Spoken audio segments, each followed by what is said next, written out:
其實公民黨吳靄儀議員嗰個動議咧，嗰個底線係好清楚啊，就係無論特首選舉，呢個係立法會選舉，都要符合國際人權公約第25條。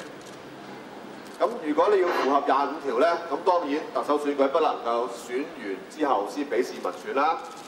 咁而功能組別咧，亦都係同25條嗰個選舉同埋被選舉權咧係有衝突嘅，係不能夠又有功能組別，即係你限制咗究竟邊個可以參選，限制咗邊個可以投票，又同時符合25條就冇可能啦。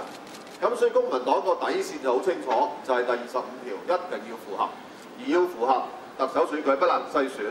立法會選舉必定要廢除功能組別。